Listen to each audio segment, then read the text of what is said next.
क्या शुरू करना है आज एक्सेल स्टार्ट करना है। ठीक है, तो सबसे पहले तो शुरुआत यही से होना चाहिए कि एक्सेल है क्या।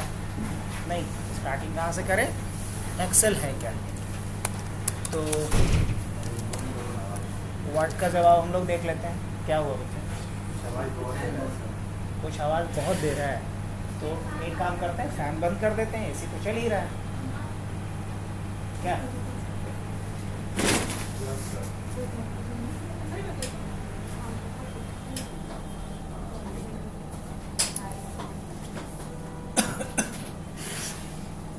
चलो अब सही है। अब फर्स्ट क्वेश्चन हमारा बनता है एक्सेल है क्या। तो इसका सीधा सीधा जवाब क्या देंगे, एक्सेल क्या है, एक एप्लीकेशन सॉफ्टवेयर। क्या है, it is an application software, और या इसे स्प्रेड शीट एप्लीकेशन भी कहते हैं। अब स्प्रेडशीट एप्लीकेशन वैसे एप्लीकेशन को कहते हैं जिसका कि पेज ट्रेवलर है, जिसका पेज, अभी जैसे कि वर्ड का पेज ट्रेवलर है क्या बाय डिफ़ॉल्ट, नहीं ना, ब्लैंक है ना। लेकिन जब हम एक्सेल की बात करेंगे तो एक्सेल का जो पेज होता है वो टेबलर फॉर्मेट में होता है, इसलिए उसे स्प्रेडशीट एप्लीकेशन कहते हैं। तो आप कह सकते हो कि एमएस एक्सेल क्या है, एक एप्लीकेशन सॉफ्टवेयर है, या इसे आप अगर थोड़े स्पेशलाइज्ड वे में अगर कहना चाहो तो क्या कह सकते हो, स्प्रेडशीट एप्लीकेशन कह सकते हो। अच्छा, ये तो ठीक है कि क्या है, ये समझ में आ गया। अब रही बात हम लोग क्यों यूज़ करेंगे, किसे, एमएस एक्सेल को क्यों यूज़ करेंगे। और एक बात और समझ लो कि एक ऑफिस से रिलेटेड ऑलमोस्ट एक ऑफिस से रिलेटेड ऑलमोस्ट ये 60% काम अकेला करके देते हैं।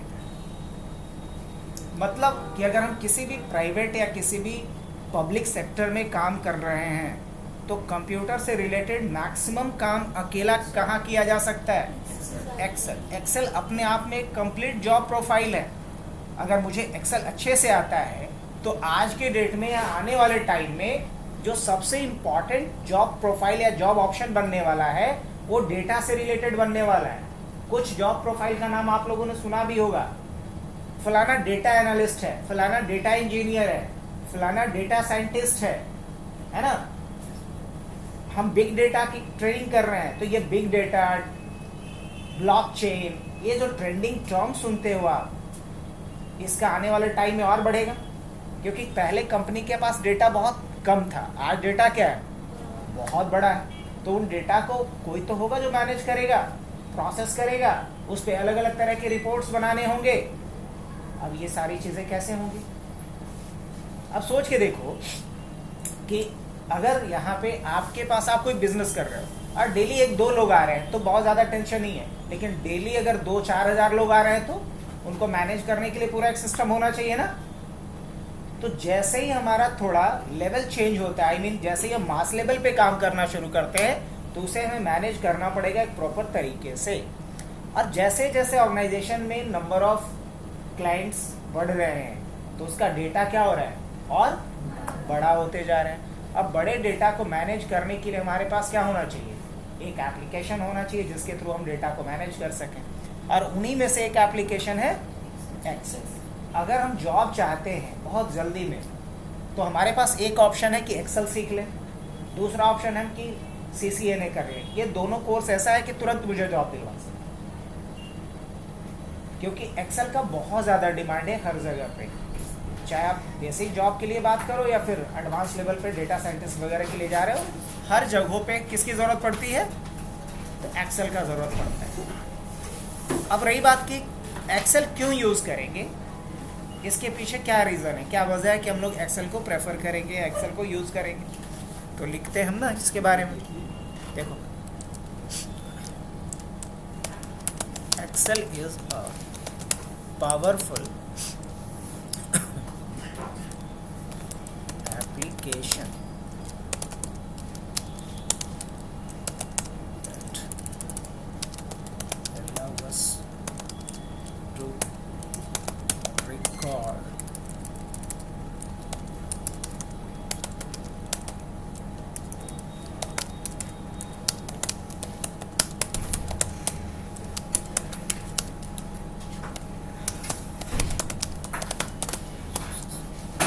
Excel is a powerful application that allow us to store or pull records from another resources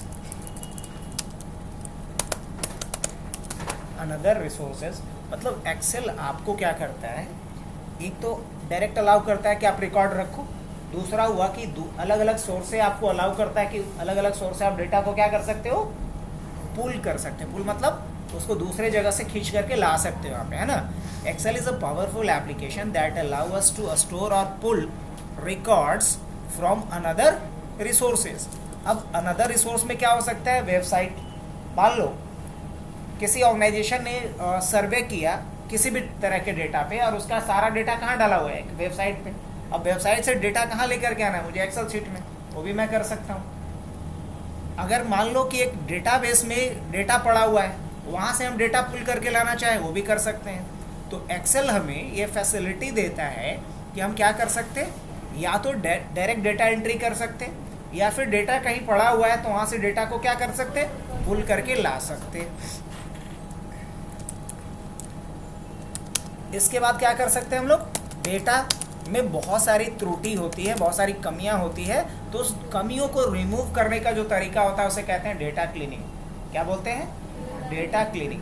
तो डेटा को लाने के बाद डेटा को क्या करते हैं, क्लीन करते हैं। डेटा को क्लीन करने के बाद क्या करते हैं, डेटा को प्रोसेस करते हैं। क्या करते हैं, डेटा को क्या करते हैं। अब प्रोसेस का मतलब क्या हुआ, क्लीन का मतलब हुआ कि डेटा अगर प्रॉपर तरीके से नहीं फिल किया हुआ है तो उसको प्रॉपर तरीके से फिल करो, ये कहलाता है क्लीनिंग। अब जैसे मान लो किसी के नेम के सामने ब्लैंक है तो ब्लैंक नहीं रहेगा ना, उसमें प्रॉपर नाम डला होना चाहिए। अब मान लो डेट डला हुआ है, डेट प्रॉपर तरीके से नहीं डला हुआ है, डेट हम प्रॉपर तरीके से फिल करेंगे, ये कहलाएगा क्लीनिंग। तो डेटा क्लीनिंग के बाद जैसे मान लो किसी का क्या दिया हुआ है, डेट ऑफ बर्थ दिया हुआ है, सडनली डेट ऑफ बर्थ देख करके तो दिमाग में नहीं आ जाएगा कितने साल का हुआ है, तो हम चाहते हैं कि डेट ऑफ बर्थ को देख करके उसका एज हमें निकाल लेना है, तो ये क्या कहलाएगा, प्रोसेसिंग।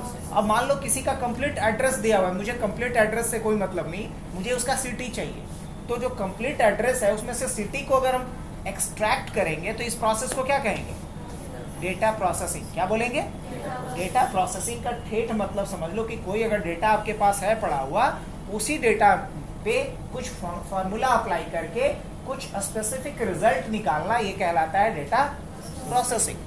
तो आपको एक्सेल क्या अलाउ कर रहा है कि आप डेटा या तो एंट्री करो या डेटा को कहीं से पुल करके लाओ।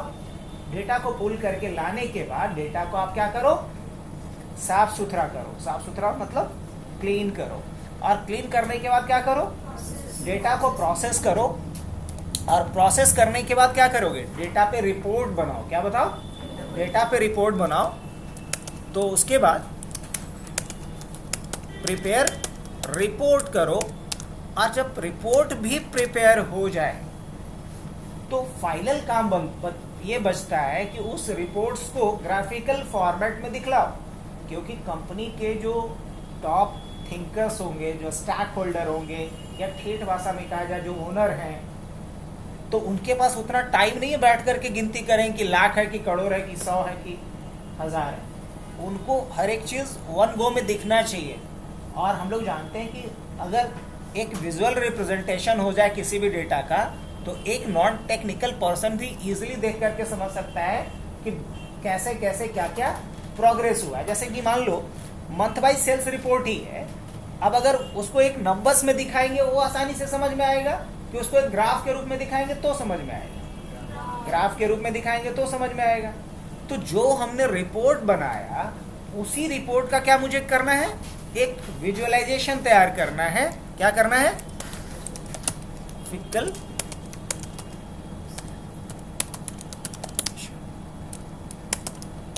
अब उन्हीं रिपोर्ट्स का क्या करना है, मुझे एक ग्राफिकल रिप्रेजेंटेशन तैयार करना है।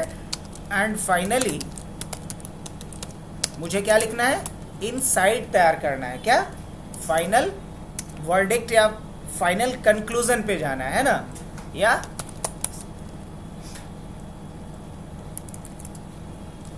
फाइनल हम रिजल्ट की बात कर लेते हैं। तो बेसिकली हमें एक्सेल क्या अलाउ करता है, एक्सेल अलाउ करता है कि हम डेटा कहीं से पुल करके लाएं, डेटा को क्लीन करें, डेटा को प्रोसेस करें, डेटा पे हम रिपोर्ट्स बनाएं और उसके बाद एक विजुअलाइजेशन तैयार करें उस डेटा का, रिपोर्ट्स का, और फिर फाइनल अपना वर्डिक्ट दें कि इस पे क्या करना चाहिए ताकि बिजनेस को आगे बढ़ाया जा सके या उसमें प्रोग्रेस देखा जा सके।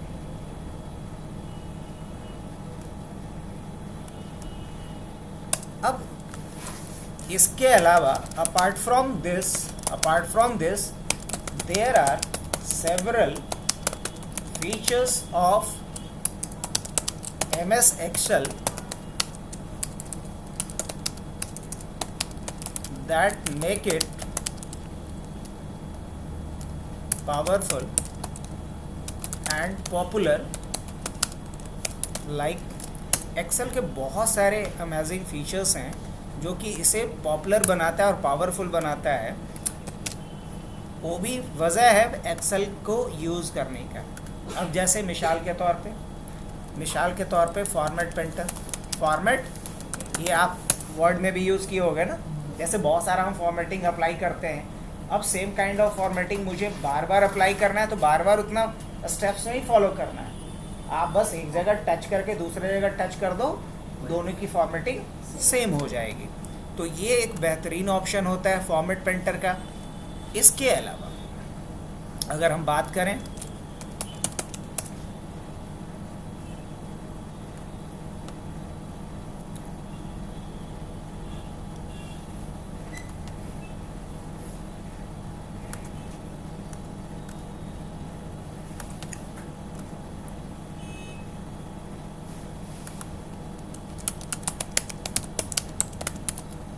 कंडीशनल फॉर्मेटिंग, जैसे कुछ डेटा होता है तो डेटा को अलग अलग कंडीशंस के बेसिस पे अगर हमें हाईलाइट करना हो तो इसके लिए किसका इस्तेमाल करते हैं?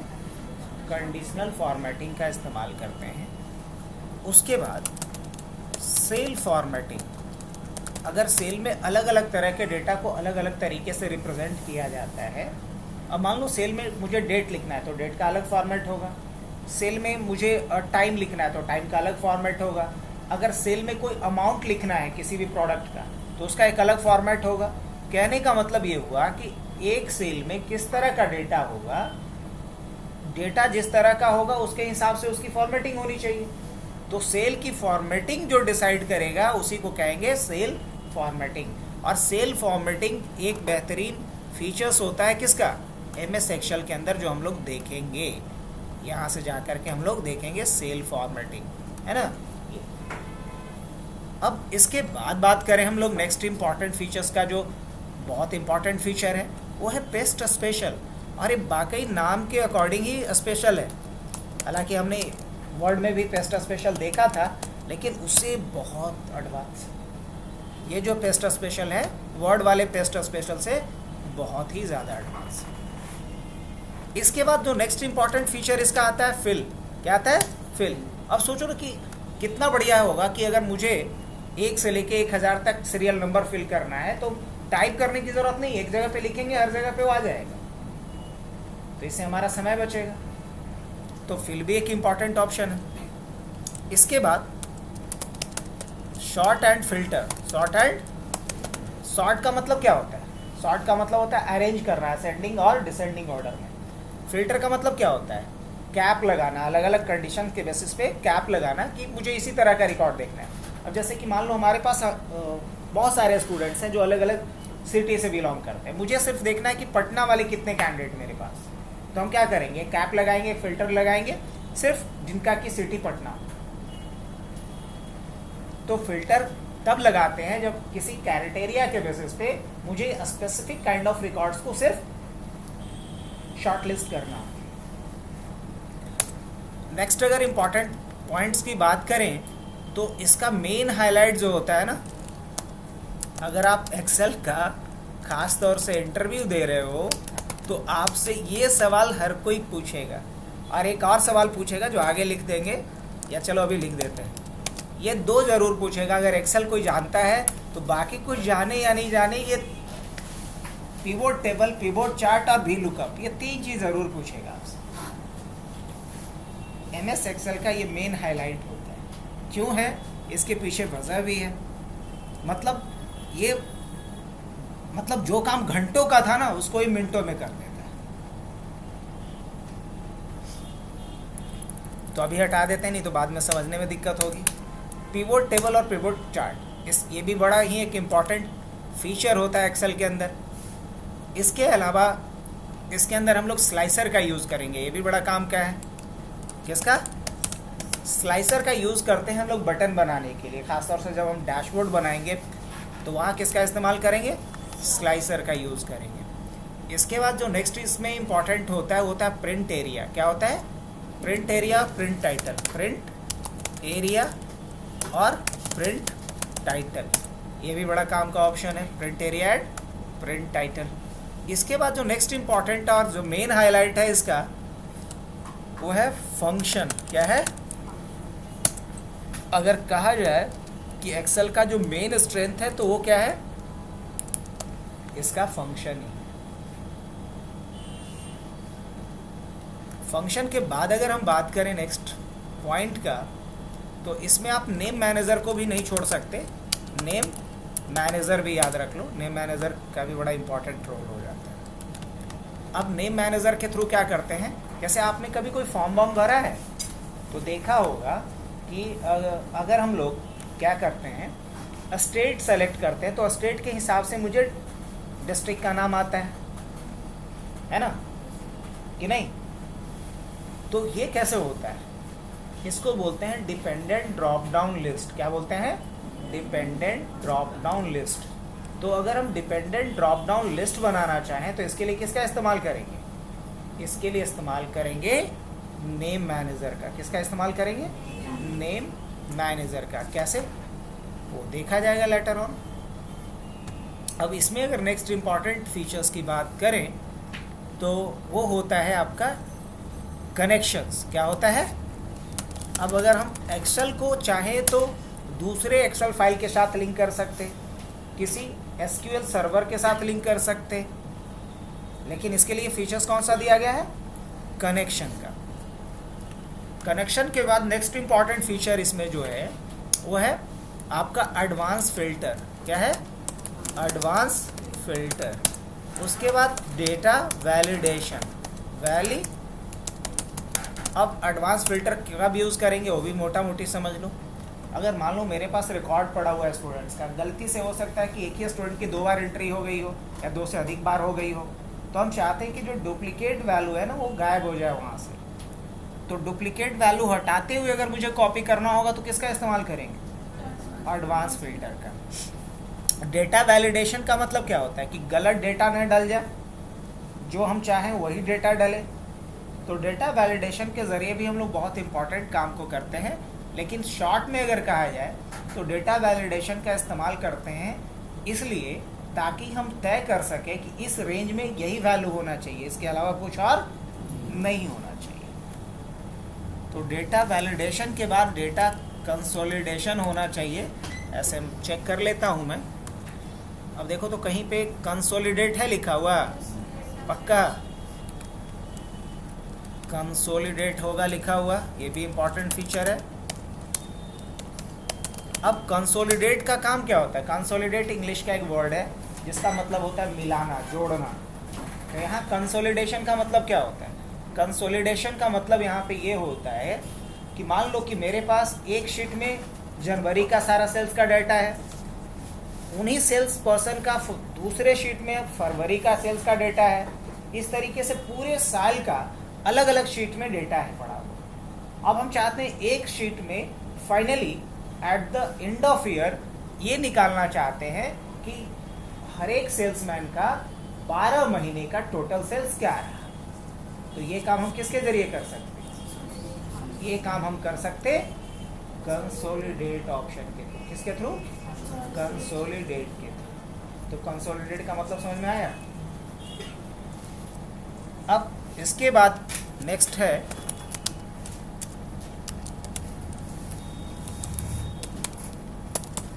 What if analysis.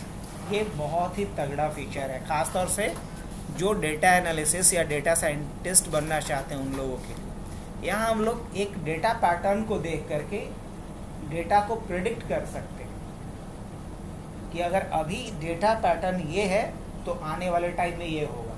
इस तरह का अगर हम प्रेडिक्शन करना चाहें तो किसका इस्तेमाल करेंगे? व्हाट इफ एनालिसिस का।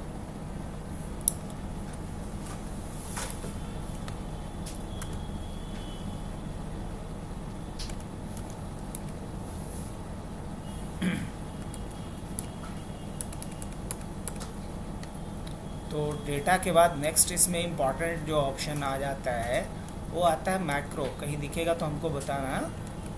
दिखा आप लोग को?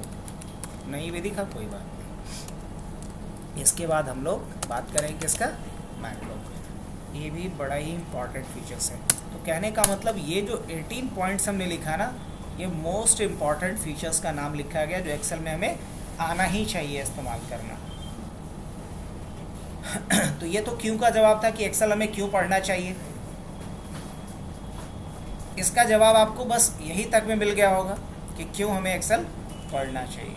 अब एक्सेल में हम लोग कितने अलग अलग तरह के काम को कर सकते हैं ज़रा वो भी समझ लें, है ना। तो नेक्स्ट पॉइंट हम लोग लिख सकते हैं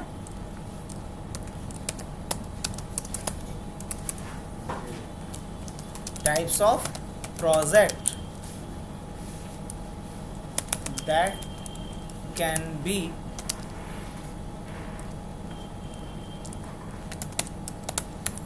performed in Excel। अगर एक्सेल में किस तरह का प्रोजेक्ट आप कर सकते हो? इनवॉइस का कर सकते हो, ग्रेड कार्ड का कर सकते हो, अटेंडेंस शीट का कर सकते हो। अब हर कंपनी में काहे को बता रहा है, सुन तो लो पहले, लास्ट में फाइल भेज देंगे। अटेंडेंस शीट का कर सकते हैं और फिर क्या कर सकते हैं?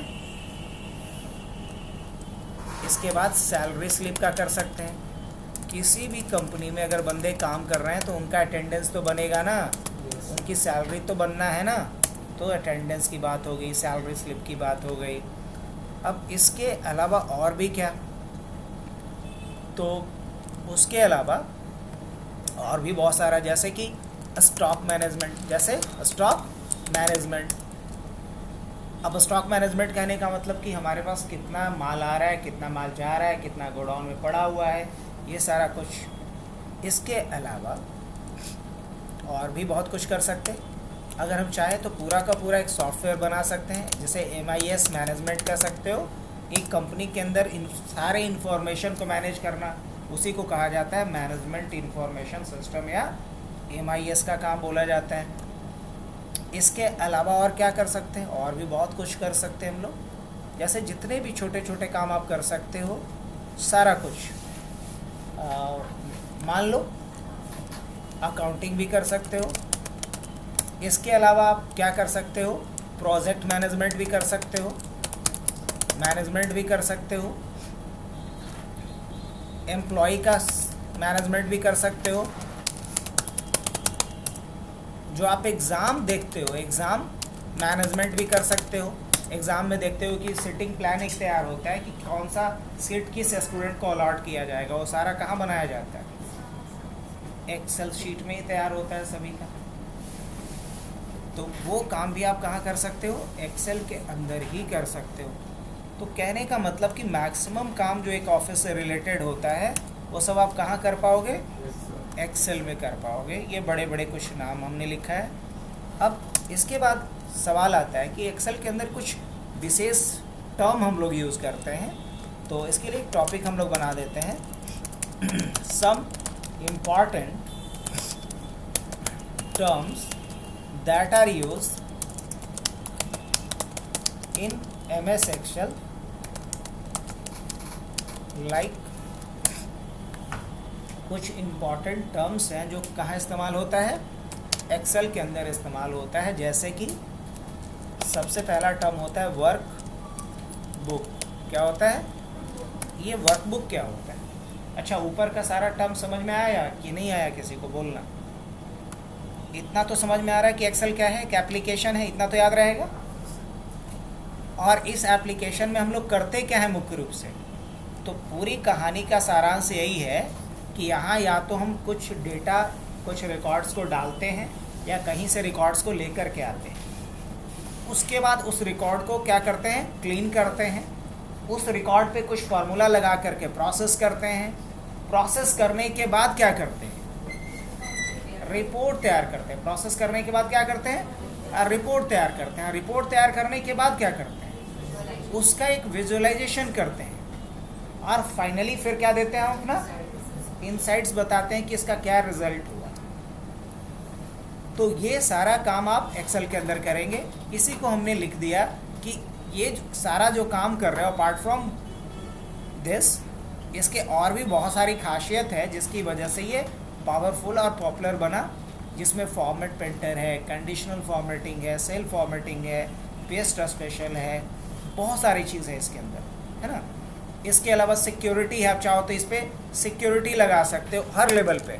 अब जैसे आप लॉक कर सकते हो सेल को, लॉक कर सकते हो आप शीट को, लॉक कर सकते हो आप पूरे वर्कबुक को। तो अलग अलग लेवल का यहाँ आपको क्या मिल जा रहा है? सिक्योरिटी भी मिल जा रहा है। अलग अलग लेवल का आपको सिक्योरिटी भी मिल रहा है। तो ये सारी वजह हैं जिसकी वजह से एक्सेल इतना पॉपुलर है। और सबसे बड़ी चीज़ क्या है? ईजी टू यूज़ है। इस पर काम करना बड़ा ही आसान है रैदर देन अदर एप्लीकेशंस। और ऐसे भी मैंने पहले भी कई दफ़ा बोला हूँ कि चाहे किसी भी डोमेन से आप हो, अगर आप नौकरी चाहते हो या अच्छा करियर चाहते हो तो आपको कुछ एप्लीकेशन ज़रूर सीखना चाहिए। और एप्लीकेशन में खेल खेल में अगर कुछ सीखा जा सकता है तो ये 2 एप्लीकेशन सीखा जा सकता है। इसके बाद क्या सीखा जा सकता है? इसके बाद DBMS सीखना चाहिए। क्या सीखना चाहिए? DBMS, क्योंकि बड़े डेटा एक्सेल में अकेले नहीं संभाला जा सकता, तो इसके लिए DBMS की ज़रूरत पड़ती है। और उसका उदाहरण क्या है? MySQL। और तीसरा, अगर कोई लैंग्वेज सीखना है, तीसरा कोई लैंग्वेज सीखना चाहिए।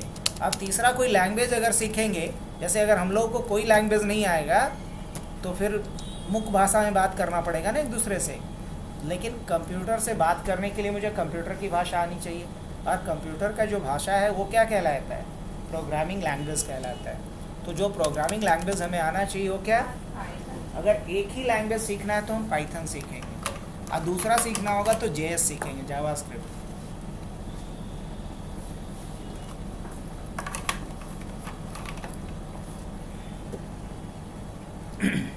तो एप्लीकेशन में ये 2 ऑप्शन, DBMS में ये एक ऑप्शन, और लैंग्वेज में ये सीखना है। और उसके बाद काम कहीं तो करोगे ना, तो काम कहाँ करोगे? काम करेंगे तो उसको काम को करने के लिए या एप्लीकेशन को यूज़ करने वाला हमारे कंप्यूटर में जो मैनेजर होता है उसको क्या बोलते हैं? Operating system. क्या बोलते हैं? हमारे कंप्यूटर का जो मैनेजर है वो कौन है? ऑपरेटिंग सिस्टम है। और ऑपरेटिंग सिस्टम में जिस ऑपरेटिंग सिस्टम का ज़्यादा डिमांड है, जो ज़्यादा इस्तेमाल होता है, उसका नाम है लाइनेक्स। तो हमें क्या आना चाहिए? हमें आना चाहिए ये कम से कम एप्लीकेशन में, कम से कम ये डेटाबेस में, ये मैंने इसको हाईलाइट कर दिया। तो देखो अभी ज़्यादा कुछ तो नहीं लेंगे क्योंकि उतना हमारा कोर्स करिकुलम में भी नहीं है, तो धीरे धीरे हम अपनी क्षमता को और बढ़ाएंगे। लेकिन अभी क्या सीख रहे हैं हम लोग? एक्सेल तो सीख रहे हैं ना कम से कम, ठीक है, अच्छे से इसी को सीख लेंगे। हाँ, लेकिन रेगुलर रह करके, अगर एक्सेल में एक दिन भी मिस करोगे तो आगे का पार्ट समझ में नहीं आएगा, इतना भी समझ लो। इसलिए ऑड इवन पे जो चलते हो उन लोग के लिए बैड न्यूज़ है।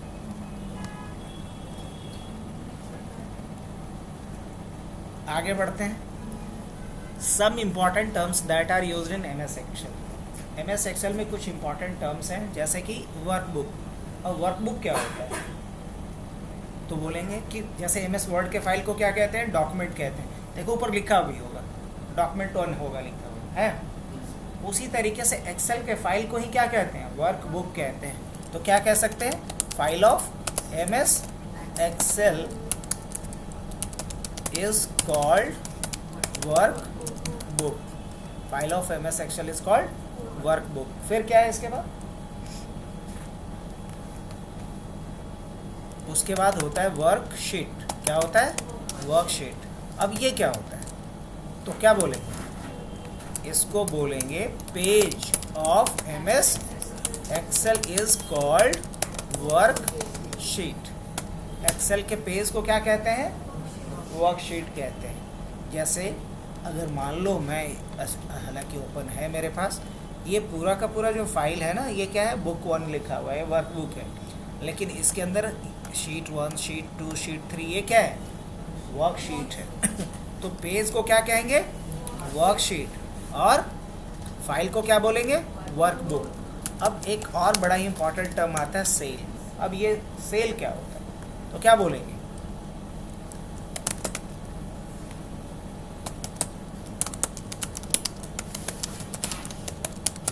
Intersection of row and column is called cell. It is nothing but a box. It is nothing but a box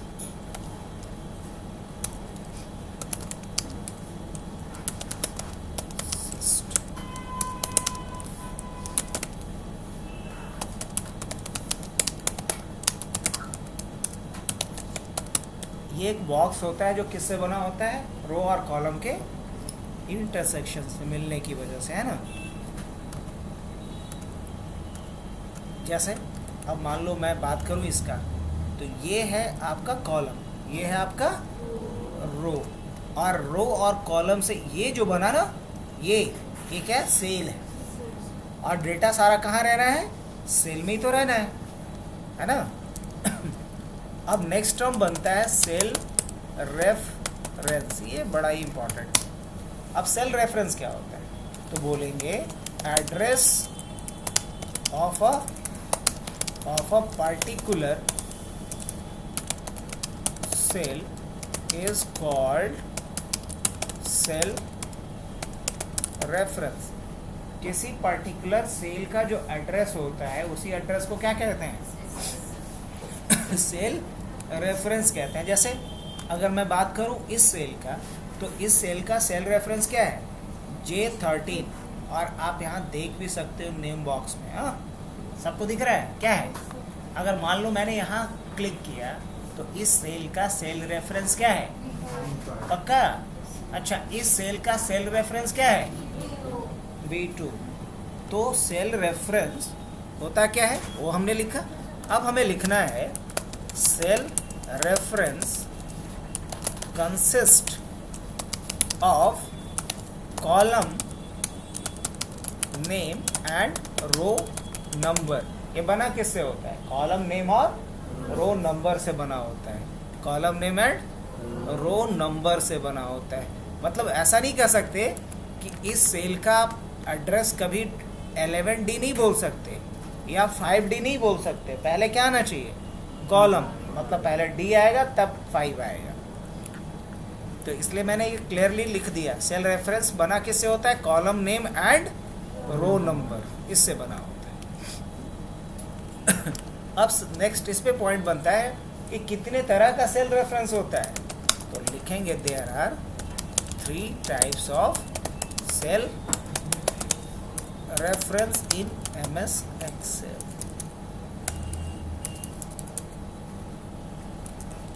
चलो हटाओ, एक्सेल की तो बात हो ही रही है। अब 3 टाइप का क्या सेल रेफरेंस है? पहला है रिलेटिव। क्या है? रिलेटिव। दूसरा क्या है? एब्सोल्यूट। और तीसरा क्या है? मिक्स्ड। तीसरा क्या है? मिक्स्ड। तो पहला क्या? रिलेटिव। दूसरा क्या? और तीसरा क्या? तीसरा क्या? मिक्स्ड। अब यहाँ से हम लोग आ जाते हैं रिलेटिव के ऊपर। रिलेटिव सेल रेफरेंस क्या होता है? Consist of column name and row number and there is no dollar sign comes before column name और रो नंबर। और इसमें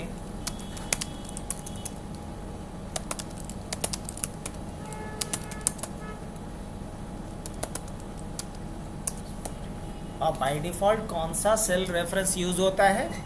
रिलेटिव ही। बाय डिफ़ॉल्ट कौन सा सेल रेफरेंस यूज़ होता है? तो by default relative cell reference ही यूज़ भी होता है।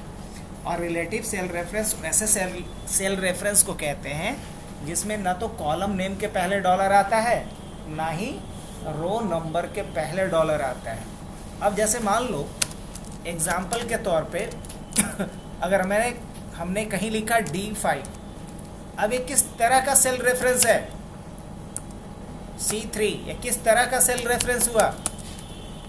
रिलेटिव, क्योंकि ना तो इसमें कॉलम के पहले डॉलर आया है और ना ही रो के पहले डॉलर आया है, इसलिए इसे क्या कहेंगे? अब ज़रा एब्सोल्यूट की बात कर लेते हैं।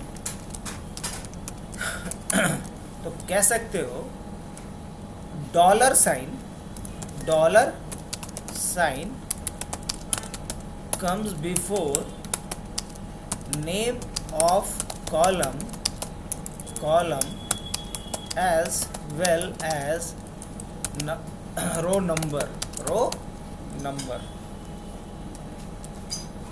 एग्जाम्पल के तौर पे अगर कहीं ऐसा लिखा हुआ दिख जाए $D$5, है ना, $C$3, तो ये सब एग्जाम्पल किसका है? एब्सोल्यूट का। एब्सोल्यूट में क्या होता है? ये लॉक कर देता है। क्या कर देता है? Lock the cell. हाँ, ले कह नहीं सकते, अगला नंबर उसी के लिए ना है। मिक्स में क्या लिखेंगे? जब यहीं पे वो भी लिख देंगे। अरे बाबू, ये डबल डॉलर लगा है तभी एब्सोल्यूट है। अगर एक के पहले लगेगा तो उसको मिक्स्ड बोलेंगे।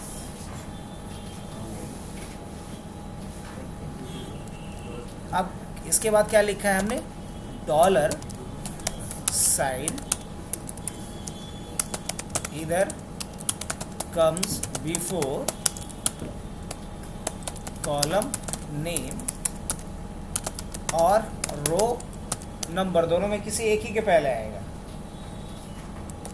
एग्जाम्पल के तौर पे अगर मैं बात करूं तो लिख सकते हो $D5 लिख लो, या क्या लिख सकते हो? $5, या तो क्या लिख सकते हो? $C3, या क्या लिख सकते हो? $C$3। बस, ये कौन सा सेल रेफरेंस हुआ? मिक्स्ड सेल रेफरेंस हुआ। तो सेल रेफरेंस कितना? कौन कौन सा? और मिक्स्ड। अब देखो, ये बेसिकली तब करते हैं जब हम सेल को लॉक करना चाहते हैं पूरी तरीके से। ये तब यूज़ करते हैं जब हम सेल को किसी एक डायरेक्शन में लॉक करना चाहते हैं, या तो रो या कॉलम। और अगर हम किसी भी डायरेक्शन में कॉपी करें कोई बिना रोक टोक का, तो हम सेल को लॉक नहीं जब करते किसी भी डायरेक्शन के लिए, तब उस सेल रेफरेंस को कहते हैं रिलेटिव सेल रेफरेंस। तो बताओ, यहाँ तक कोई दिक्कत किसी को? आगे बढ़ सकते हैं? तो चलो नेक्स्ट पॉइंट पे आते हैं और हम लोग एक्सेल का थोड़ा सा लैब देखते हैं, जो पढ़े उसी का। कैसे करते हैं ज़रा? एक्सेल को ओपन करना है, तो ओपन करने के लिए रन खोलेंगे और रन पे क्या लिखना पड़ता है? एक्सेल लिख करके एंटर कर देंगे, एक्सेल ओपन हो जाएगा, जो भी वर्जन इंस्टॉल होगा। चलो, जब एक्सेल ओपन होगा तो कुछ इस तरीके का आपको दिखेगा। अगर लेटेस्ट वाला वर्जन यूज़ कर रहे हो तो आपको बाय डिफ़ॉल्ट कितना शीट मिलेगा? बाय डिफ़ॉल्ट एक ही शीट मिलता है, Sheet 1। लेकिन अगर पुराना वाला यूज़ कर रहे हो तो बाय डिफ़ॉल्ट कितना शीट मिलेगा?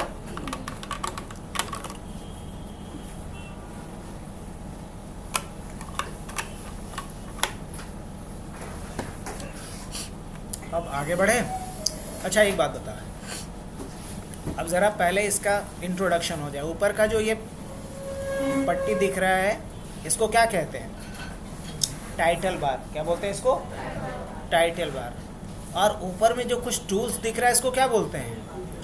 क्विक एक्सेस बार। क्या बोलते हैं? क्विक एक्सेस बार। और इसके नीचे ये जो दिख रहा है क्या है? टैब है, पहले ही बताएं। अब उसके नीचे ये जो दिख रहा है, टैब के नीचे और आ जाओ, ये जो दिख रहा है ABCDEF, ये क्या है? Column header. क्या बोलते हैं इसको? Column header. और ये जो 1 2 3 4 लिखा हुआ है, क्या है? Row header. क्या है ये? Row header. और ये जो आपको दिख रहा है क्या है, शीट है। अच्छा ये हो गया। ये जो बॉक्स है, इस बॉक्स को क्या कहेंगे, सेल बोलेंगे। अच्छा इस सेल का जो अभी करंट सेल है मेरा, उसका सेल रेफरेंस क्या होगा, F6। ये भी पहचानना आ गया। अच्छा ये क्या है आपका, क्या बोलते हैं इसको, स्क्रॉल बार। क्या बोलते हैं इसको, स्क्रॉल बार। यहाँ 2 स्क्रॉल बार दिख रहा होगा आपको। अच्छा ठीक है। अब इसके बाद बात करें कि अभी हमारा कर्सर किस सेल में है, फर्स्ट सेल में है, A1 में है ना। अब आपसे कोई ऐसा ही अच्छा कुछ और इंट्रोडक्शन पार्ट है वो पहले कवर कर लें। ये जो है ना, इसको क्या कहते हैं, नेम बॉक्स। ये जो बॉक्स है इसको क्या कहते हैं, नेम बॉक्स में हमारे करंट सेल का नाम दिखता है, करंट सेल का नाम दिखता है। तो हमारे करंट सेल का नाम क्या है, A1। तो यहाँ क्या दिख रहा है, A1। अच्छा ये जो F6 के आगे लिखा हुआ है ये क्या है, इसको बोलते हैं फार्मूला बार। यहाँ से आप जा कर के इस सेल के वैल्यू के लिए कोई फार्मूला लगा सकते हो। जैसे अगर यहाँ जा कर के हमने लिखा इक्वल टू टुडे, क्या लगा दिया, टुडे। अब देखना जैसे हमने टुडे लगाया तो यहाँ क्या आ गया, आज का डेट आ गया। अगर वही मैं यहाँ जा कर के क्या लिख रहा हूँ, इक्वल टू नाउ, अब देखना डेट और टाइम दोनों आ जाएगा। तो कहने का मतलब ये है कि यहाँ से हम फार्मूला लगा सकते हैं अलग अलग तरह, है ना, या इसके वैल्यू को हम एडिट कर सकते हैं यहाँ से, क्या, बिल्कुल। अब अगर मान लो कि हमने क्या किया, यहाँ पे लिखा S इक्वल टू SQRT, क्या लिखा, SQRT, स्क्वायर रूट। और किसका स्क्वायर रूट चाहिए मुझे, 625 का। ये क्या बता देगा, अब 625 का स्क्वायर रूट बता रहा है, लेकिन ये क्या काम किया, नहीं किया। अब ये नहीं काम किया, इसके पीछे रीज़न क्या है कि इसका टाइप क्या हो गया, डेट। जनरल कर दोगे तो सही हो जाएगा। अभी हमने बात किया था ना, सेल फॉर्मेटिंग बड़ा इंपॉर्टेंट रोल प्ले करता है। जिस तरह का डेटा है सेल का फॉर्मेट वैसा ही रखना चाहिए। चलो ये तो हमने बस सबका भी परिचय जाना है कि कौन क्या है। अब ज़रा मुझे एक सवाल और आप लोग से पूछ लेना है कि अगर अचानक से कोई पूछे कि आपके शीट में, एक शीट में कितना रो है और कितना कॉलम है, तो कैसे बताओगे, एक शीट में टोटल कितना रो होता है या कितना कॉलम होता है, तो क्या जवाब होगा। अब ये वर्जन टू वर्जन वैरी भी करता है, चेंज भी होता है, लेकिन फिर भी अगर एवरेज मैं बात करूं तो देखो एक तरीका बता दे रहा हूँ। पहले सेल में तुम्हारा कर्सर है, अभी तुमको आखिरी रो में जाना है, अभी पहले रो में हो ना, तुम्हें आखिरी रो में जाना है, तो कंट्रोल के साथ शिफ्ट को दबा लो या कंट्रोल के साथ डाउन एरो की को दबा दो। कंट्रोल के साथ डाउन एरो की, कहाँ पहुँचा दिया आपको, हाँ आखिरी में, इसके नीचे कुछ भी नहीं है अब कि है नहीं। तो देख लो आखिरी रो का क्या हो गया, वैल्यू क्या है, 10,48,576, यही है ना, ये आखिरी रो का रो नंबर है। अब आखिरी कॉलम कौन सा होगा वो देखना है मुझे, तो कंट्रोल के साथ राइट एरो की, कंट्रोल के साथ राइट एरो की। अब जा कर के देख लो इसके आगे कुछ नहीं है कि है, देखो और बताओ हमें भी, इसके आगे कुछ है, नहीं इसके आगे कुछ नहीं है। अब धरती समाप्त नहीं, ये आखिरी कॉलम है, तो आखिरी कॉलम का एड्रेस क्या है, XFD, और आखिरी रो कौन सा है, रट लोगी, कल बताओगे। देखते हैं कल किसे याद रहता है, एक ट्विस्ट रहेगा। अभी तो हम दिखा दिए, देखना भी सिखा दिए। अब अगर इससे स्क्रॉल करते हुए जाएंगे तो बहुत टाइम नहीं लगेगा, शाम हो जाएगा इससे जाते जाते। तो क्या अचानक हम पहुंच सकते हैं, हाँ अचानक पहुंच सकते हैं। इसमें जाओ और क्या लिख लो, A1 टाइप कर लो नेम बॉक्स में। जैसे ही A1 लिखे, कहाँ पहुंचा दिया, पहले वाले सेल में, मतलब फर्स्ट रो के फर्स्ट कॉलम पे। अब अगर दोबारा से जाना है आखिरी वाले में तो क्या डालेंगे, XFD और उसके बाद 48,576। अब जैसे ही एंटर करेंगे कहाँ पहुँचा दिया, आखिरी वाले में। तो नेम बॉक्स का एक और यूज़ है प्यारा सा। हाँ, अब वापस से अगर मुझे फर्स्ट सेल में जाना है तो क्या लिखेंगे यहाँ पे, नेम बॉक्स में A1 लिख दो, कहाँ पहुँचा दिया। चलो आगे बढ़ें। तो नेक्स्ट पॉइंट पे चलते हैं हम लोग। तो इतना सारा कुछ तो समझ में आ गया होगा। अब आओ, इसके बाद यहाँ कुछ हम वैल्यू डालते हैं। क्या करते हैं? कुछ वैल्यू लिखते हैं। जैसे हमने लिखा प्रोडक्ट नेम, क्या लिखा? Product name. फिर हमने लिखा प्रोडक्ट क्वांटिटी। उसके बाद हमने क्या लिखा? Product rate. उसके बाद हमने क्या लगा दिया? जीएसटी। क्या लगा दिया? जीएसटी। और उसके बाद क्या डाल दिया? अमाउंट।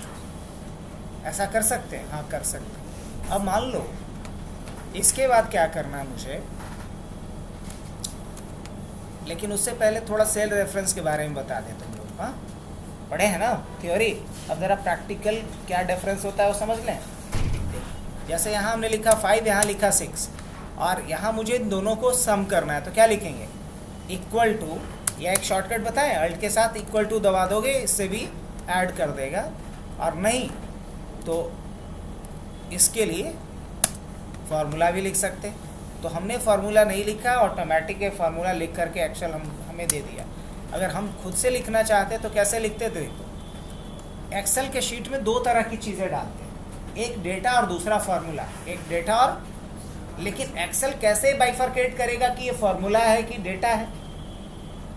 तो एक्सेल का एक ही पैमाना है कि अगर शुरुआत में आप इक्वल टू लगाइएगा तो हम क्या समझेंगे? फार्मूला है। अगर आप इक्वल टू नहीं लगाते हैं तो हम क्या समझेंगे? डेटा है। अब ही देखना, बिना इक्वल टू लगाए हमने लिखा सम और बताया कि यहाँ से जोड़ना शुरू करो। तो इसका नाम क्या है? I2। क्या नाम है इसका? I2। फिर कोलोन देते हैं। ये भी क्वेश्चन पूछा है कई बार जनरल कंपटीशन में भी, बैंकिंग के एग्जामिनेशन में, कि एक्सेल में रेंज देने के लिए क्या कौन सा सिंबल का इस्तेमाल होता है? तो क्या बोलेंगे? कोलोन। कोलोन रेंज बताने के लिए होता है। तो I2 के बाद अगर हमने कोलोन दिया, मतलब रेंज बताना है मुझे, I2 से लेकर कहाँ तक जाना है? तो बोलेंगे I3 तक जाना है। कहाँ तक जाना है? I3 तक जाना है। ब्रैकेट क्लोज करेंगे, एंटर करेंगे, अभी कोई रिजल्ट नहीं आएगा। आया? जानते हो क्यों नहीं रिजल्ट आया? सिर्फ एक गलती की वजह से, इसमें हमने इक्वल टू नहीं लगाया है। अगर इक्वल टू नहीं लगाया है तो एक्सेल इसको क्या समझ रहा है? एक्सेल इसको डेटा समझ रहा है। जैसे ही इसके शुरुआत में आके हमने, अरे काम कहाँ से किया हमने? फार्मूला बार से। यहाँ आकर के बिगिनिंग में इक्वल टू जैसे ही हमने लगा दिया और एंटर किया, तो अब क्या करेगा? ये क्या दे दिया? ये 11 दिया। सही दे रहा है? बिल्कुल दे रहा है। 6 5 11 ही होता है। अब समझ में आया कि एक्सेल में अगर डेटा डालना है तो बिना इक्वल टू लिखे, और अगर एक्सेल में फार्मूला डालना है तो पहले इक्वल टू, उसके बाद ही कुछ लिखेगा। अब एक काम करते हैं ना, इसको कॉपी करते हैं। कॉपी करना आता है ना सबको? Control C। यही ना होता है कॉपी का। अब पेस्ट का क्या होता है? Control V। उत्तरी, ये तो गड़बड़ होता जा रहा है। देखो तो सही हो रहा है? नहीं, तरीके से देखो तो हमने 11 को कॉपी किया था, यहाँ पेस्ट करने पे 17 आ रहा है, और यहाँ पेस्ट करने पे तो और 28 आ जा रहा है। ऐसा क्यों हो रहा है? ऐसा इसलिए हो रहा है क्योंकि यहाँ पे पिछले 2 सेल का सम है। यहाँ पे क्या है? पिछले 2 सेल का, मतलब 5 और 6 का। जब यहाँ पेस्ट कर रहे हो तो ये इस वैल्यू को कॉपी नहीं किया है, इसके फॉर्मूले को कॉपी कर लिया है। तो फॉर्मूले रेंज को कॉपी करने की वजह से यहाँ पे क्या आ जाएगा? पिछले 2 सेल का सम। तो पिछले 2 सेल में कौन सा आएगा? ये और ये। तो 6 और 11 क्या होगा? 17। और यही चीज़ यहाँ भी कॉपी हुआ होगा, तो यहाँ क्या हो जाएगा? 17 और 11 का सम हो जाएगा। अगर यहाँ पेस्ट करेंगे तो क्या होगा? 28 और 17 का सम आ जाएगा। तो बताओ कि सेल लॉक रहता तो ऐसा होता? नहीं होता। लेकिन सेल लॉक नहीं था, जिसके कारण होना था वैल्यू कॉपी, और हो रहा है क्या कॉपी? Formula copy. अब अगर मान लो यही वैल्यू अगर कहीं ले जाना होता और इस तरीके से आता तो गड़बड़ हो जाता ना। तो देखो यहाँ मुझे सेल को क्या करना होगा? लॉक। अब समझना है तो देखो समझते हैं। 5 लिया, 6 लिया, ठीक है। अब यहाँ हमने अभी कौन सा सेल रेफरेंस यूज़ किया? बताओ, क्या बोलोगे? रिलेटिव। यहाँ क्या यूज़ करने जा रहा हूँ मैं?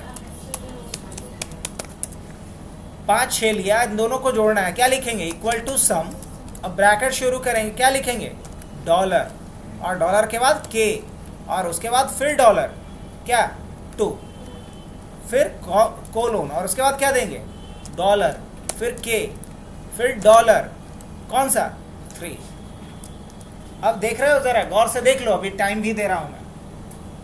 इस बार फॉर्मूला तो वही है, लेकिन हमने सेल रेफरेंस में क्या इस्तेमाल किया है, कॉलम और रो दोनों के पहले डॉलर लगाया। दोनों के पहले डॉलर लगाने का मतलब एब्सोल्यूट सेल रेफरेंस यूज कर रहा हूं, और एब्सोल्यूट सेल रेफरेंस क्या होता है, लॉक होता है। क्या होता है, लॉक होता है। और लॉक होने का मतलब क्या हुआ कि ये कॉपी नहीं होगा, ये वैल्यू कॉपी करने देगा, फार्मूला को कॉपी नहीं करने देगा। एंटर करके देखें, चलो एंटर किया, अभी क्या आया, 11। अब इसे भी हम कॉपी करते हैं, कंट्रोल सी से पेस्ट कर रहे हैं। क्या पेस्ट हो रहा है, क्या वैल्यू चेंज हुआ इस बार, क्यों, क्योंकि सेल लॉक है हमारा, क्योंकि इस बार हमने एब्सोल्यूट सेल रेफरेंस यूज किया। अच्छा, अगर मान लो मैं इधर पेस्ट करता हूं तो क्या वैल्यू चेंज हो रहा है, चाहे वो आप देखो, ये हमने कॉलम में पेस्ट किया और ये हमने कहाँ पेस्ट किया, रो में पेस्ट किया। दोनों में से किसी भी जगह पे पेस्ट कर रहा हूं, वैल्यू चेंज हो रहा है नहीं हो रहा है। लेकिन अगर इसमें आप रो या कॉलम में कहीं भी पेस्ट कर रहे हो, हालांकि ये अभी कॉपी है नहीं, अगर मान लो इसको हमने कॉपी किया, कंट्रोल भी किया, देख रहे हो ये चीज़ें गड़बड़ा रही हैं। अच्छा, मान लो यहाँ पे गया, क्या आ रहा है, गड़बड़ा रहा है, लेकिन यहाँ कोई गड़बड़ हो रहा है, बताओ, नहीं, जो चाहिए था वो होना चाहिए था। अब क्या है, मिक्स्ड का कमाल देखना क्या होने वाला है। यहाँ हमने क्या लिख दिया, मिक्स्ड। अब मिक्स्ड में किसी एक ही को लॉक कर सकते हो, रो को या कॉलम को, रो को या कॉलम को। तो क्या लिखेंगे इसके लिए, क्या लिखेंगे, पहले लेंगे 5, फिर लिया 6, क्या लिखेंगे, इक्वल टू सम, और ब्रैकेट में क्या डालेंगे। अब किसी एक को लॉक करते हैं, मान लो हम कॉलम को लॉक कर देते हैं, क्या, तो क्या लिखेंगे, dollar N2 colon dollar N3। हमने कॉलम को लॉक किया इस बार। उसके बाद कंट्रोल सी किया, यहाँ पेस्ट करेंगे, हम क्या करेंगे, पेस्ट करेंगे। क्या हो रहा है, हमने किसे लॉक किया है, कॉलम को। अब यहाँ फिर पेस्ट करते हैं, कंट्रोल भी बढ़ता जा रहा है, हाँ बिल्कुल बढ़ता जा रहा है, लेकिन यहाँ देखना कंट्रोल भी कर रहे हैं, कोई चेंजेस हो रहा है, नहीं। तो हमने कॉलम को लॉक किया है, रो को लॉक नहीं किया है, इसलिए यहाँ तो वैल्यू चेंज होगा, लेकिन यहाँ वैल्यू चेंज हो रहा है। समझना है इस पॉइंट्स को, लेकिन अब चेंज कर रहा हूँ, जस्ट रिवर्स करने वाला हूँ, देखना ध्यान से। मान लो इसमें हम इस बार किसको लॉक करते हैं, गेस करो, इस बार हम रो को लॉक करते हैं। किसको लॉक करते हैं, रो को लॉक करते हैं। तो रो नंबर के पहले डॉलर लगा दो, तो रो को लॉक करना हो गया।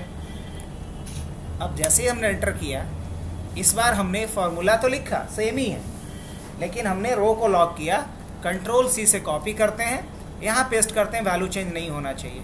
हो रहा है, नहीं हो रहा है। अब यहाँ वैल्यू चेंज होना चाहिए, वैल्यू चेंज हो रहा है, अब बिल्कुल हो रहा है। 0 बता रहा है क्योंकि इसको प्रॉपर नहीं मिल पा रहा है ना, इसको प्रॉपर नहीं मिल पा रहा है। क्यों, क्योंकि यहाँ पे O2 हो गया, O2 में कुछ था वैल्यू, यहाँ कुछ वैल्यू है नहीं, यहाँ वैल्यू 5 और 6 डाल दो ना, तो फिर समझ में आ जाएगा। लो 5 6 डाल दो, समझ में आ रही बात। यहाँ कुछ वैल्यू नहीं है इसलिए नहीं आ रहा है। अगर यहाँ पे 7 और 8 डाल दोगे तो 15 आ जाएगा ऐसे।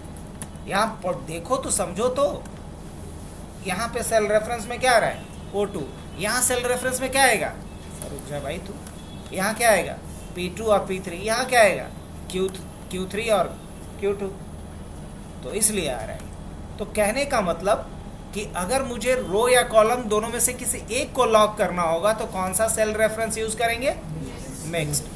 और जब मुझे रो और कॉलम दोनों को लॉक करना होगा तो कौन सा, और अगर दोनों में से किसी एक को करना, ये दोनों में से किसी को नहीं करना होगा तो रिलेटिव। अब अलग अलग प्रोजेक्ट में हम लोग अलग अलग तीनों सेल रेफरेंस यूज होता है। ऐसा नहीं कहा जा सकता कि सिर्फ रिलेटिव यूज करेंगे या सिर्फ मिक्स्ड यूज करेंगे या सिर्फ एब्सोल्यूट यूज करेंगे। ये टोटली डिपेंड करता है कि किस तरह का काम है।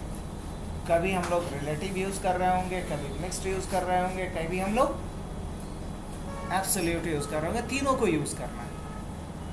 अब यही सोचना है कि कब किसका इस्तेमाल करना है अपने। लेकिन ये बताओ कि मोटा मोटी तीनों में अंतर समझ में आया, रिलेटिव, मिक्स्ड और एब्सोल्यूट में। तो जब भी हम बोलेंगे कि सेल को लॉक कर दो तो आपके दिमाग में क्या बात ट्रिगर होनी चाहिए? कौन सा सेल रेफरेंस? एब्सोल्यूट। जब भी बोले सेल को लॉक करो मतलब एब्सोल्यूट सेल रेफरेंस यूज करो। अगर बोलेंगे कॉलम को लॉक कर दो मतलब, रो को लॉक कर दो मतलब, और अगर बोले किसी को लॉक नहीं करो मतलब रिलेटिव सेल रेफरेंस। तो एक इम्पॉर्टेंट पॉइंट है, याद रखना है, सेल रेफरेंस। अब ज़रा आ जाते हैं एक छोटे से प्रोजेक्ट को कर लेते हैं, आज के लिए काफ़ी होगा। तो चलो इन सारे चीज़ों को, ये जो डेटा हमने लिया यहाँ तक जो भी, उसको हटा देना है। हटा सकते हैं, हाँ ठीक है। अब आओ यहाँ से क्या करना है मुझे, हमने कुछ प्रोडक्ट की एंट्री किया, जैसे laptop, printer, SSD, pen drive, है ना, और वेब कैम, और भी कुछ डाल दें।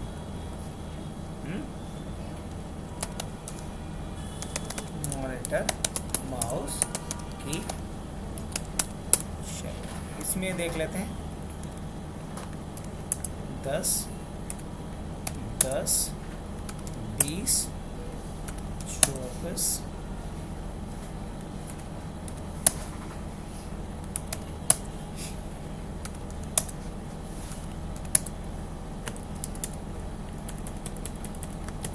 इसका हम चाहते हैं क्या आ जाए हमारे पास, रेट डाल दें। चलो अभी तो डाल देते हैं, जैसे धीरे धीरे हम लोग सीखेंगे तो ऑटोमेटिक लाना सीखेंगे। अब लैपटॉप मान लो कि 40,000 का है, क्या है 40,000 का है। प्रिंटर मान लो 6,000 का है। SSD मान लो 3,000 है। पेन ड्राइव मान लो 1,000 है। वेबकैम मान लो 2,000 का है। और मॉनिटर मान लो 2,500 है। माउस 150 का है। कीबोर्ड भी 150 का है। अब क्या करना है मुझे यहाँ पे, मैं चाह रहा हूँ कि इसका GST निकल जाए। क्या निकल जाए? क्या ऐसा हो सकता है? हाँ हो सकता है ना, लेकिन इसके लिए हमें फार्मूला लगाना पड़ेगा। और GST क्या होगा कि क्वांटिटी और रेट का जो मल्टीप्लिकेशन होगा उस पर 18% लगेगा, यही ना। तो क्या लिखेंगे? इक्वल टू, फार्मूला ऐसे ही लिखा जाता है ना। इस सेल का रेफरेंस क्या है जी? तो क्या लिखेंगे? इक्वल टू C3 इंटू, गुना वाला साइन को क्या बोलते हैं? इंटू, जो एस्ट्रिक लिखा जाता है। क्या लिखेंगे? D3 into 18/100। तो ये क्या निकल गया? सही निकला है।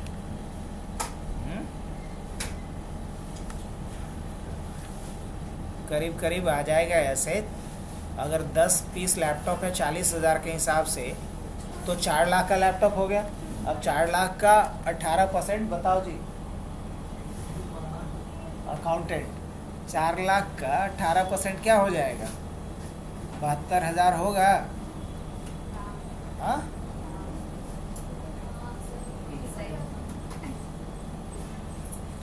तुम्हारे मोबाइल से कम एक्यूरेट आंसर थोड़ी देता है। तो ये अब बाकी का निकालना है तो क्या करेंगे? बार बार फॉर्मूला इतना लिखेंगे नहीं, आप बस इस पर डबल, जैसे यहाँ पे ले जाओ, ये प्लस जैसा बन जाए ना, तो डबल क्लिक कर देना, ऐसे 2 बार छू देना है इसको। क्या हो गया? ये पूरा फिल हो गया। तो बार बार फार्मूला लिखना पड़ा? नहीं, बार बार फार्मूला भी नहीं लिखना पड़ेगा। अब मुझे अमाउंट निकालना है, तो अमाउंट कैसे निकलेगा? टोटल के साथ GST को जोड़ देना पड़ेगा, टोटल के साथ। तो क्या लिखना पड़ेगा बताओ? इक्वल टू C3, यही ना लिखोगे, into D3 plus plus plus E3 ना, बस ये आ गया। अब बाकी सब में निकालना है तो प्लस जैसा बनेगा, डबल टैप कर देंगे, फिल हो जाएगा। अब जब इसका प्रिंट आउट लेने जाएंगे तो अच्छा नहीं लगेगा, देख के बड़ा बेकार लग रहा है। अगर ये रो कॉलम के रूप में रहता तो अच्छा लगता ना। हाँ, तो अच्छा लगा दिया जाए। कैसे? तो अच्छा लगाने के लिए इसको पहले सेलेक्ट कर लो। क्या कर लो? सेलेक्ट कर लो। और सेलेक्ट करने के बाद होम पे जाओ, थोड़ा डेकोरेट कर लेते हैं इसको। यहाँ ऑल बॉर्डर लगा दो। क्या लगा दो? All border. अब हम ये चाहते हैं कि ये हेडिंग है, हेडिंग थोड़ा अच्छा दिखना चाहिए, तो इसके बैकग्राउंड में कुछ कलर अप्लाई कर दें। हाँ, कर दिए। अब हम चाहते हैं कि अगर ये हेडिंग है तो इसका विड्थ थोड़ा बड़ा होना चाहिए, तो यहाँ जाओ रो हेडर्स पे, और इसको जब 2 साइडेड क्रोशियर बन जाए तो इसको होल्ड करके नीचे की तरफ खींचो। जैसे ही खींचोगे तो ये थोड़ा वाइड हो जाएगा। अब जब ये वाइड हो गया तो होम पे जाओ और यहाँ से जा कर के इसका अलाइनमेंट सही कर लो। क्या कर लो? अलाइनमेंट सही कर लो। इसका कर दिए। अब मुझे इसका क्या करना है, साइज भी चेंज सही कर देना है। हाँ, इसका सॉरी साइज भी सही कर दो और यहाँ से बोल्ड कर देते हैं। अब हम चाहते हैं कि इसका फॉन्ट भी चेंज हो जाए, तो यहाँ से फॉन्ट भी चेंज कर लो। इतना सबको आता होगा। अब देख रहे हो यहाँ पे कुछ कट छट रहा है, तो यहाँ डबल क्लिक कर दो तो ऑटोमेटिक इसका विड्थ बढ़ जाएगा। बहुत सारा मैजिकल चीज़ें हैं यहाँ पे जो हम लोग करेंगे। अब हम चाहते हैं कि नहीं, ये तो अनइक्वलिटी वाली बात है, सबका विड्थ बराबर होना चाहिए था। तो यहाँ क्लिक कर लो और शिफ्ट और कंट्रोल के साथ राइट क्लिक करो। ज़्यादा हो गया। अगर यहाँ क्लिक है, उसके बाद आप ड्रैग करके यहाँ तक सेलेक्ट कर लो। अब किसी भी एक कॉलम हेडर पे जाओ और यहाँ कॉलम बॉर्डर पे जाकर जैसे ही इसको आउटवर्ड खींचोगे, सबका विड्थ बराबर हो जाएगा। समझे इस बात को? ये मैजिकल ट्रिक समझ में आया? सबका विड्थ बराबर हो जाएगा, लेकिन अमाउंट के हिसाब से थोड़ा और ज़्यादा खींचना पड़ेगा। अब देखो, अब सबका विड्थ बराबर है या नहीं है? हाँ या ना? हाँ। अब उसी तरीके से हम चाहते हैं कि ये जो डेटा है ना, रो वाला, इसका विड्थ भी थोड़ा बड़ा हो जाए। तो यहाँ आओ और रो को इस तरीके से सेलेक्ट कर लो जैसे मैंने करा। अब इसको 2 साइडेड क्रोशियर बनेगा, आउटवर्ड खींच लो और देखना मैजिक हो जाएगा। सबका रो हाइट इक्वली एक्सटेंड कर गया, बड़ा हो गया। अब हम चाहते हैं डेटा भी सेंटर में आ जाए तो अच्छा लगेगा। तो 2 तरह का अलाइनमेंट होता है, एक वर्टिकल और एक हॉरिजॉन्टल। ये जो बात हो रही है, ये हो रहा है हॉरिजॉन्टल का। अब जो हम करने जा रहे हैं वो करने जा रहे हैं वर्टिकल का। अब ये सेंटर में आ गया या नहीं आ गया? परफेक्टली। अब इसमें हम कुछ लाइट सा कलर अप्लाई करना चाह रहे हैं। सादा सादी बढ़िया नहीं लग रहा है, तो कुछ लाइट सा कलर अप्लाई कर सकते हैं यहाँ पे। नहीं, चलो ये यहाँ तक की कहानी कंप्लीट है। अब जब कंट्रोल पी करेंगे तो ये लगेगा ढंग का कि कुछ हमने बनाया या कुछ रिपोर्ट है अपना। नहीं, चलो ये भी समझ में आ रहा होगा कि नहीं आ रहा है आप लोगों को? तो हमने कुछ फॉर्मेटिंग अभी अप्लाई किए। अब मान लो कि एक जगह और डेटा हमने डाल दिया और हमने लिखा क्या, PN। क्या लिखा? PN, PN, PQ, PR और GST और अमाउंट, हमने ऐसा लिखा। अब हम चाहते हैं कि इसकी फॉर्मेटिंग बिल्कुल इसके जैसी हो जाए। क्या कर सकते हैं? हाँ, होम पे जाइए, फॉर्मेट पेंटर पे जाइए और इसको सेलेक्ट कर लीजिए ना, इसकी फॉर्मेटिंग उसके जैसा हो जाएगा। अब रही बात इसका कॉलम विड्थ का सिर्फ मसला है, इसको आप यहाँ थोड़ा खींच कर कैसे डाल दीजिए, हो जाएगा इस तरीके से। लेकिन ये समझाने के लिए था, इसकी ज़रूरत अभी हमें है नहीं एक्चुअली।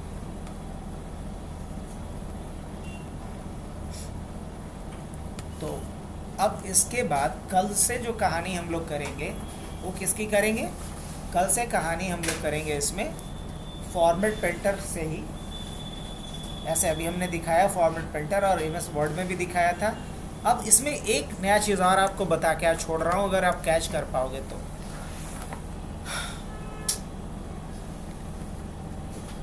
इसमें हम चाहते हैं कि सभी का रेट 500 इंक्रीज कर दिया जाए। सभी का रेट कितना बढ़ा दिया जाए? 500 इंक्रीज कर दिया जाए, जो करंट रेट है उससे। अभी जैसे करंट रेट जो भी है हर प्रोडक्ट का, उसमें कितना इंक्रीज कर दिया जाए? 500। हालांकि रेलिवेंट नहीं लगेगा। क्यों नहीं रेलिवेंट होगा? क्योंकि 150 रुपया के कीबोर्ड पे 500 रुपया और बढ़ा दो, 100 रुपया बढ़ा दो। कैसे कर सकते? तो ये काम करने के लिए क्या हर जगह जाकर के पहले जो वैल्यू है उसको डिलीट करो, नया वैल्यू एंट्री करेंगे ना। अभी 4-5 है तो कर भी लोगे। अगर यही कम से कम 10,000 रिकॉर्ड होता तो कितने जगह पे चेंज करोगे? तो इससे बचने के लिए एक शॉर्टकट तरीका है जिसको बोलते हैं पेस्ट स्पेशल। तो जितना वैल्यू बढ़ाना है उसको पहले कहीं लिख लो। मान लो 100 रुपया बढ़ाना है तो 100 रुपया को यहाँ पे लिख लो, कॉपी कर लो इसको। अब एक कहाँ बढ़ाना है, यहाँ बढ़ाना है, तो इसको सेलेक्ट कर लो। फिर कहाँ जाओगे, होम पे, फिर कहाँ जाओगे, पेस्ट स्पेशल पे, और यहाँ एक ऑप्शन आता है ऑपरेशन का, इसको कर दो ऐड और कर दो क्या, देखना मैजिक हो जाएगा। सभी में 100 रुपया बढ़ गया। तो आज के लिए इतना ही रखते हैं। अब देखो एक गड़बड़ हो गया, इसका फॉर्मेटिंग हट गया है, तो क्या करेंगे, अगर इसका फॉर्मेटिंग हट गया तो कोई दिक्कत नहीं, यहाँ पे जाएंगे फॉर्मेट प्रिंटर पे जाएंगे, इसको सेलेक्ट कर देंगे। अब देखो फॉर्मेट प्रिंटर काम आ गया अभी इस तरीके से। तो चलो कोई अगर डाउट है तो पूछ सकता है तो लोग।